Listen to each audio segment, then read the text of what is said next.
اعوذ باللہ من الشیطان الرجیم، بسم اللہ الرحمن الرحیم۔ یعرف المجرمون بسیماہم فیؤخذوا بالنواصی والاقدام فبأی آلاء ربکما تکذبان ھذہ جہنم التی یکذب بہا المجرمون یطوفون بینہا وبین حمیم آن فبأی آلاء ربکما تکذبان وَلِمَنْ خَافَ مَقَامَ رَبِّهِ جَنَّتَانِ فَبِأَيِّ آلَاءِ رَبِّكُمَا تُكَذِّبَانِ۔ مجرم پہچان لیے جائیں گے اپنی علامتوں سے، پس پکڑے جائیں گے سر اور پاؤں سے۔ فَبِأَيِّ آلَاءِ رَبِّكُمَا تُكَذِّبَانِ، تو تم اپنے رب کی کن کن قدرتوں کو جھٹلاؤ گے۔ یہ ہے وہ جہنم جس کی مجرم تکذیب کرتے رہے، وہ اس کے اور کھولتے پانی کے درمیان چکر لگاتے ہوں گے۔ تو تم اپنے رب کی کن کن شانوں کو جھٹلاؤ گے۔ اور ان کے لیے جو اپنے رب کے حضور پیشی سے ڈرتے ہیں دو باغ ہوں گے، تو تم اپنے رب کی کن کن نعمتوں کو، کن کن عنایتوں کو جھٹلاؤ گے۔ آج ہم نے سورۃ الرحمن کی آیت نمبر 41 سے لے کے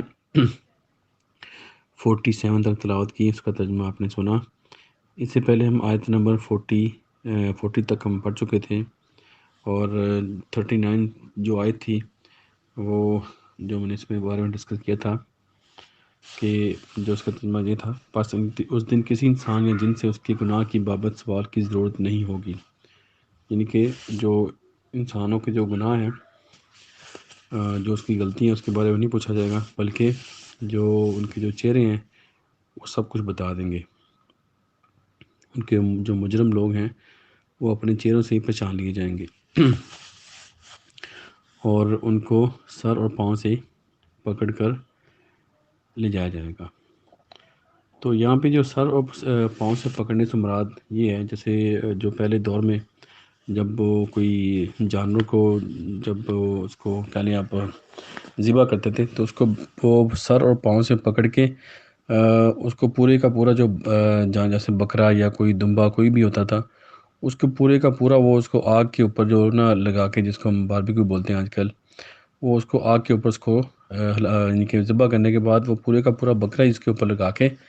اور اس کو آگ کے اوپر اس کو پکاتے تھے۔ تو اسی جو یہ مثال اس کے لیے سمجھائی جا رہی ہے، جس طرح جانوروں کو یہ لوگ کرتے تھے، اسی طرح جب جہنم میں جب لے جایا جائے گا، جو مجرم لوگ ہوں گے ان کو بھی اسی طرح جہنم میں لے جایا جائے گا آگ کے اندر۔ یہ تشبیہ دی گئی ہے، یہ مثال دے کے سمجھایا گیا ہے۔ اور دوسرا اس کا جو میننگ جو میری انڈرسٹینڈنگ ہے کہ جو ان کے سر سے لے کے جو پاؤں تک جو بھی ان کی باڈی کے پارٹ ہیں وہ گواہی دیں گے کہ جو انہوں نے گناہ کیے ہوں گے۔ جیسے سر کے اندر جو اس کا مائنڈ ہے، اس نے اپنے دماغ سے کیا کیا اس نے شیطانی خیالات سوچے، اور اس نے لوگوں کو اس خیالات کے ذریعے نقصان پہنچایا،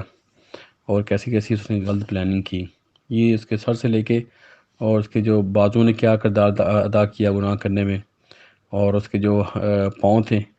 وہ کیسے اس نے پلاننگ کر کے اپنے پاؤں سے چل کے گیا گناہ کی طرف، اور لوگوں کے اندر برائی کو اس نے پھیلایا۔ تو اس طرح سر سے لے کے پاؤں تک جو بھی اس کا جو باڈی کا پارٹ ہے وہ ہر چیز کا اس کی گواہی دے گا اس کے گناہ کی۔ تو اسی طرح اس کو اس کے سر اور پاؤں سے پکڑ کے اس کو جہنم میں لے کے جایا جائے گا۔ آیت نمبر 42 میں اور تم اپنے رب کی کن کن قدرتوں کو جھٹلاؤ گے، یہاں پر یقیناً ہم اس آیت کا ترجمہ یہ نہیں کر سکتے کہ تم اپنے رب کی کن کن نعمتوں کو جھٹلاؤ گے۔ یہاں پہ جو 41 آیت میں ہے وہ مجرموں کو جو پکڑا جا رہا ہے، تو یہ اللہ کی قدرت ہے کہ اللہ تعالیٰ کے قوانین سے کوئی بھی نہیں بچ سکتا۔ جو اللہ نے سسٹم بنایا ہے اس سے کوئی بھی باہر نہیں جا سکتا، اور کوئی اس کو جھٹلا نہیں سکتا، اور لازم ہر ایک کو جواب دہ ہونا پڑے گا۔ آیت نمبر 43 میں اللہ تعالیٰ فرما رہے ہیں، یہ ہے وہ جہنم جس کی مجرم تکذیب کرتے تھے۔ تو یہ تکذیب کیا ہوتا ہے کہ اس کو مذاق اڑانا، جو اللہ کے احکامات کو، اللہ کی آیات کا اس کا مذاق اڑانا، اس کو جھٹلانا، اور سننے کے بعد، سمجھنے کے بعد اس پہ عمل نہ کرنا، اور اس کو اپنی پیٹھ کے پیچھے ڈال دینا، یعنی کہ جیسے اس کو سنا ہی نہیں، تو یہ وہ لوگ ان لوگوں کو مخاطب کیا جا رہا ہے کہ اللہ تعالیٰ فرما رہے ہیں کہ یہ وہ جہنم ہے جس کی تم تکذیب کرتے تھے، تو یہ بھی اس کا مزہ چکھو۔ یہ بھی جہنم کا نقشہ کھینچا جا رہا ہے۔ تو آیت نمبر 44 میں اللہ تعالیٰ فرما رہے ہیں وہ اس کے اور اس کے کھولتے پانی کے درمیان چکر لگائیں گے۔ یہاں پہ جو عربی کا ورڈ یوز ہوا ہے یہ تو فون ہے، تو اس کا مطلب کہ وہ اس کے طواف کر رہے ہوں گے، جیسے ہم طواف کرتے ہیں جب ہم خانہ کعبہ میں جاتے ہیں، تو خانہ کعبہ کا ہم طواف کرتے ہیں، چکر لگاتے ہیں اس کی ارد گرد۔ یہاں پہ وہی ورڈ یوز کیا گیا کہ وہ جو آگ اور جو پانی کے جو گرم کھولتا ہوا پانی ہے اس کے درمیان میں چکر لگائیں گے، ٹھیک ہے۔ جب ان کو گرمی لگے گی تو وہ، جب ان کو آگ کی تپش ہوگی اس میں جلیں گے تو وہ پانی کی طرف دوڑیں گے، پانی بھی گرم ہوگا تو پانی سے جائیں گے، دوڑیں گے وہ، اس طرح وہ ان کی جو ذلیل کرنے والا جو عذاب ہے ان کو وہاں دیا جائے گا، جو اللہ کی آیات کی تکذیب کرتے تھے، اللہ کی آیات سمجھنے کے بعد، سننے کے بعد بھی اس پہ عمل نہیں کرتے تھے۔ اور تم اپنے رب کی کن کن شانوں کو جھٹلاؤ گے؟ تو یہاں پہ اللہ تعالیٰ کی شان یہ ہے کہ اللہ تعالیٰ نے ہمیں دنیا کے اندر جو قرآن کی شکل میں ہمیں ہدایت بھیجی ہے، ہمیں سب کچھ چاہیے کہ یہ اللہ تعالیٰ کی جو ہدایت کی بک ہے اس پہ عمل کریں، اور یہ جو جہنم کا جو عذاب ہے جو کہ بہت ذلیل کرنے والا اور بہت تکلیف دہ عذاب ہے، اس سے ہم بچ سکیں، اپنے آپ کو بچائیں، اپنے جو فیملی ہے اس کو بچائیں، اپنے جو ارد گرد کے لوگ ہیں ان کو جہنم سے بچائیں، کہ جو اللہ تعالیٰ نے تیار کر رکھی ہے ان لوگوں کے لیے جو کہ اللہ کی آیات کی تکذیب کرتے ہیں۔ آیت نمبر 46 میں فرما رہے اللہ تعالیٰ، اور ان کے لیے جو اپنے رب کی حضور پیشی سے ڈرتے ہیں دو باغ ہوں گے، ہاں وہ لوگ جو گناہ کے آگے کھڑے ہو گئے اور جو اللہ تعالیٰ کے یہ عذاب کی آیات سننے کے بعد وہ ڈر گئے، نہ کہ اللہ تعالیٰ سے ڈرتے ہیں، وہ اللہ تعالیٰ کی جو عذاب ہے اس سے وہ ڈرتے ہیں۔ اللہ تعالیٰ سے تو ہم پیار کرتے ہیں، اللہ تعالیٰ بھی ہمیں پیار کرتے ہیں، لیکن جو ہم گناہ کرتے ہیں اس کی پھر ہمیں سزا ملتی ہے۔ ہر جو بھی ہم گناہ کرتے ہیں اس کی سزا اس کے اندر چھپی ہوتی ہے، جیسے ہم جھوٹ بولتے ہیں، ہم کسی کا دھوکہ دہی کرتے ہیں، ناپ تول میں کمی پیشی کرتے ہیں، تو اس کی جو سزا ہے وہ اس کے اندر چھپی ہوتی ہے، انسان کے اندر جو اس کا جو گناہ کی جو سزا ہے اس کو فوراً شروع ہو جاتی ہے۔ اللہ تعالیٰ کی طرف سے کسی کے اوپر کوئی ظلم نہیں کیا جاتا، بلکہ انسان ہی خود اپنے اوپر ظلم کرتے ہیں۔ تو جو بھی انسان یہ اپنے گناہ اللہ تعالیٰ کے عذاب کی آیات کو سن کے ڈر گیا اور برائی سے باز آ گیا، تو اس کے لیے اللہ تعالیٰ فرما رہے ہیں کہ اس کے لیے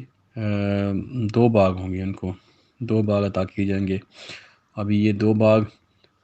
کتنے بڑے ہیں اس کا ہم کوئی اندازہ نہیں لگا سکتے، اور اس کے اندر کیا کیا اللہ تعالیٰ نے رکھا ہوا، کیا کیا نعمتیں اس کے اندر ہیں، کوئی آنکھ، کوئی جو ذہن اس کو تصور میں نہیں لے کے آ سکتا، کیونکہ ہم جو بھی تصور میں لے کے آئیں گے وہ سب کچھ دنیا کے حساب سے ہوگا، لیکن وہ تو بالکل ہی ڈیفرنٹ چیز ہے، اور ان نعمتوں کا اس نعمت سے کوئی کمپیریزن نہیں کیا جا سکتا۔ مثال سے آپ کو سمجھایا جا سکتا ہے کہ اس طرح کے ہوں گے پھل، لیکن وہ بہت ڈفرینٹ ہوں گے، کا ذائقہ آپ کو ملتا جلتا ہوگا، لیکن اس میں کہہ لیں کہ آپ بہت زیادہ ڈفرینٹ ہوگا اس میں، جس کو ہم تصور بھی نہیں کر سکتے اس کے ٹیسٹ کو، اور اس نعمتوں کو ہم تصور میں نہیں لے کے آ سکتے جو وہاں پہ ہوں گی۔ یہ ان کے لیے ہیں جو کہ اللہ تعالیٰ کی آیات کو سننے کے بعد ڈر جاتے ہیں اور برائی سے باز آ جاتے ہیں۔ اور آیت نمبر 47، اور تم اپنے رب کی کن کن عنایتوں کو جھٹلاؤ گے، اور تم اپنے رب کی کون کون سی جو مہربانیاں ہیں جو ہمارے اوپر ان کو جھٹلاؤ گے۔ تو آج نمبر 47 آیات تک پہنچے ہیں سورۃ الرحمن کی۔ یہ قرآن مجید کی، جیسے میں نے پہلے کہا تھا، کہ بہت ہی ایک منفرد صورت ہے، اور آپ صلی اللہ علیہ وسلم نے فرمایا کہ یہ قرآن مجید کی خوبصورتی ہے، اور اس کو بڑی خوبصورت انداز میں اللہ تعالیٰ نے چیزوں کو پریزنٹ کیا ہے۔ اس کا انداز بیان دوسری صورتوں سے بہت ڈفرینٹ ہے، اور چھوٹے چھوٹے آیات کے ساتھ اللہ تعالیٰ نے جو پیغام کو پہنچایا ہے، اور جنت کی جو نعمتوں کا ذکر کر کے ہمیں موٹیویٹ کیا ہے کہ ہم اچھے عمل کریں، اور جہنم کا ذکر کرنے کے بعد ہمیں ڈرایا گیا ہے کہ ہم اس کی، اللہ کی آیات کی تکذیب نہ کریں اور جو گناہ سے باز آئیں۔ تو یہ ہمیں جب تک ہماری زندگی ہے، جب تک ہماری سانس ہے، اور قرآن مجید کی جو نعمت ہمارے لیے موجود ہے تب تک ہمارے لیے ہر چیز اوپن ہے، توبہ کے دروازے بھی اوپن ہیں، اور آپ اپنے آپ کو گناہوں سے باز کر کے اور سیدھے راستے پہ آ سکتے ہیں۔ اللہ تعالیٰ ہم سب کو قرآن پاک کو پڑھنے کی، اس کو سمجھنے کی اور اس پہ عمل کرنے کی توفیق عطا فرمائے، اور جو بھی بیمار ہیں ان کو شفا دیں، اور جو فوت ہو گئے ان کی مغفرت فرمائے، اور دنیا میں یا اللہ جو بھی یہ وائرس کی وجہ سے پریشانی ہے سب کی اللہ تعالیٰ پریشانی دور کریں، آمین۔ جزاک اللہ خیر، صدق اللہ العظیم۔